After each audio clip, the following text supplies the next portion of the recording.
ఆపరు, ప్యాకాట ఆపరు, లంచాలు ఆపరు, ఏం ఆపరు? ఏ పరిస్థితి? సాక్షాత్తు మీ పేపర్లోనే రాస్తున్నాయి కదా, హాస్పిటల్ బాగాలేదంటారు. ఒక ఆయన మాట్లాడతాడు, ఆయన ఆరోగ్య శాఖ మంత్రి, మెడికల్ కాలేజీలు అమ్మే ఇచ్చేయాల్సిందే, మేము ఇచ్చేస్తాం, ఎవరికైనా ఇచ్చేస్తామంట. ఇవాళ ఈనాడులో నిన్న ఇవాళ రాశారు, ఎయిమ్స్ హాస్పిటల్ దరిద్రంగా ఉంది, all India medical sciences, all India institute of medical sciences మంగళగిరిలో ఉంది, దరిద్రంగా ఉంది. ఎందుకంటే ఆ పేపర్ ఆయనకి ఆంధ్ర హాస్పిటల్లో దరిద్రాలు కనపడవు, మంగళగిరిలో ఎయిమ్స్ హాస్పిటల్లోనే దరిద్రాలు కనపడతాయి. స్ట్రెచ్చర్ లేదు, అది లేదు, ఇది లేదు, డాక్టర్ లేడు, వైద్యం లేదు, టెస్టులు లేవు అంటున్నాడు. కేంద్ర ప్రభుత్వంలో కూడా మీ పార్టీ ఉంది కదా, ఆరోగ్య శాఖ మంత్రి గారు. మరి ఎయిమ్స్కి దిక్కుమాలిన కర్మ ఎందుకు పట్టింది? మేము సాక్షి రాస్తే పోనీ వీళ్ళు దొంగలు, వీళ్ళు రాస్తారు, మా మీద బురద జిమ్ముతున్నారు, విషం జిమ్ముతున్నారని ఈనాడులోనే రాసింది కదా. పట్టించుకోవా? ఎయిమ్స్ అనేది ఆంధ్ర రాష్ట్రానికి సంబంధం లేదా? పేషెంట్లు మధ్యప్రదేశ్ నుంచి, బీహార్ నుంచి రారండి, ఆంధ్ర నుంచే వస్తారు. ఆరోగ్య శాఖ మంత్రి గారు, ఎయిమ్స్కి వచ్చేది ఆంధ్రప్రదేశ్ రాష్ట్రం నుంచే, రిఫరల్ హాస్పిటల్ అది. పట్టించుకోరా? మరి 2 ఏళ్లలో ఏంటి మీరు ఉద్ధరించింది ఈ రాష్ట్రాన్ని అడుగుతున్నా. మెడికల్ కాలేజీలు కట్టలేదు, పారేస్తారు. కొత్త డాక్టర్లు అక్కర్లేదు రాష్ట్రానికి.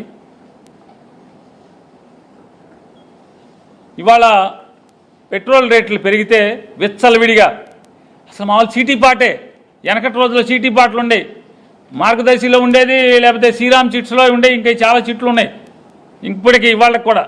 అందులో కూర్చుని పాట పాడుకుంటారు, నా పాట 14,000, నా పాట. ఇట్లా పెట్రోల్ డీజిల్ రేట్లు చీటీ పాట పాడినట్టుగా, పాట పాడినట్టుగా రోజు 2 రూపాయలు. ఇవాళ పొద్దున్నే పేపర్ చూడంగానే మీడియా గ్రూప్లో వస్తాయి, ఇవాళ 93 పైసలు, ఈరోజు 2 రూపాయలు బాటా రేట్లు, 2 రూపాయలు 80 పైసలు. అంటే ఒకసారి పెంచితే ఇలా పేక్కొస్తారు జనం అని అర్థం అవుద్ది. కాబట్టి స్లోగా కొడతారనమాట, స్లోగా. మామూలుగా సిగ్గు లేకుండా చంద్రబాబు నాయుడు గారి పార్టీ, పేరు నానిగాడు అప్పుడు మాట్లాడాడు, మాకేం సంబంధం, కొడాల నానిగాడు అప్పుడు మాట్లాడాడు, మాకేం సంబంధం అన్నారు, కేంద్ర ప్రభుత్వం అన్నారు. ఇప్పుడు మరి ఎవరికి సంబంధం, మాకేం సంబంధం? అరే డబుల్ ఇంజిన్ సర్కార్ అని ఏడిచారు కదా మీరు, పైన మేమే కింద మేమో పొడి చేస్తామన్నారుగా, ఇప్పుడేమో మామూలు పరుసులకు పొడి చేస్తున్నారు మొత్తం అంతా. సామాన్యులు జేబులు కన్నమేస్తున్నారు కదా మీరు. మేము పైన మేము కాదు కదా, కిందే కదా మేము. ఇప్పుడు పైన కింద మీరే అనగా, అప్పుడు మీరే, ఇప్పుడు పైన కింద, ఇప్పుడు మీరే కదా. మరి మీకు బాధ్యత లేదా? మరి రామ్మోహన్ నాయుడు ఎవరు? పెమ్మసాని ఎవరు? కేంద్రంలో వాళ్ళకి ఏం పాత్ర? సత్యకుమార్ ఎవరు? మరి పైన మీరే కింద మీరే అన్నప్పుడు ఆ పెంచింది మీకు కాకుండా ఎట్టా ఉంటుంది? మాకు సంబంధం లేని సిగ్గు లేకుండా ఎలా చెప్తారు మీరు ఇవాళ అని అడుగుతున్నాను. తప్పు కదా, బాధ్యత నుంచి తప్పుకోవటం వంచన కాదా అని అడుగుతున్నాను నారా చంద్రబాబు నాయుడు గారిని. ఎవడైతే సోషల్ మీడియాలో సిగ్గుండదా మీకు అని అడుగుతున్నాను నేనేదో అప్పుడు అన్న మాటలు కట్ చేసి పెడుతున్నారు కదా కొడాలి నాయి. మేము పైన లేం కదా, మోడీ గవర్నమెంట్లో మేము పాత్ర లేదు కదా, రాష్ట్రంలో బీజేపీ మంత్రులు ఎవరు మా దగ్గర లేరు కదా. మరి పైన మీద కింద మీరే, పైన మీరే అని చెప్పని జనాలు ఇట్లా నలగొట్టేస్తున్నారు కదా మీరు. అసలు మామూలుగా గానగలో తీస్తారు, మామూలుగా ఏరుశనక్కాయలోంచి ఆటిలోంచి వీటిలోంచి మామూలుగా నూనె తీసేస్తారు. అసలు మామూలుగా ఆ బయటకు వచ్చి అదంతా పొడి పొడిగా ఉంటుంది. అంతకన్నా దారుణంగా మామూలు చెరుకు మిషన్లో చెరుకు పిప్పి బయటకు వస్తా జనాలను అట్ట లాగేస్తున్నారు కదా బయటికి. మొత్తం సొమ్మంతా లాగుతున్నారు కదా, మమ్మల్ని తాకట్టు పెట్టి అప్పులు చేస్తున్నారు కదా.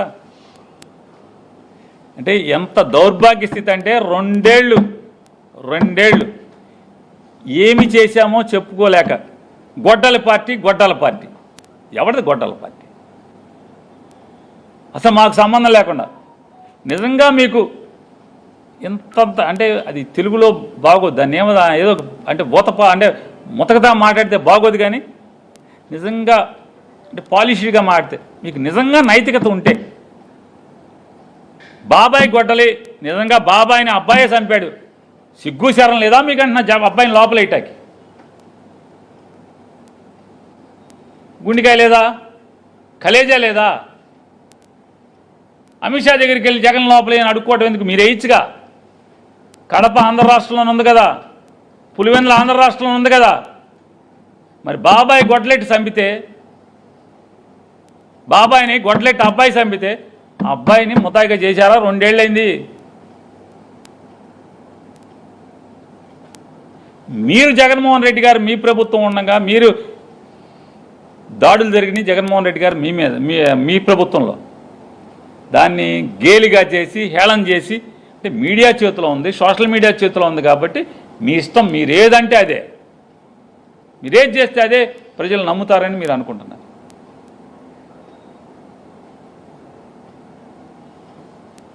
నిజంగా గొడ్డల పార్టీ సంగతి నిజం మీరు ప్రూవ్ చేయాలి కదా. మా పార్టీ ఎవరిని చంపిందో, ఎవరిని నరికి చంపిందో లోపల వేయాలి కదా. ముద్దాయిలు ఎవరున్నారు? వైఎస్ఆర్ కాంగ్రెస్ పార్టీ ఎవడు మేము చంపి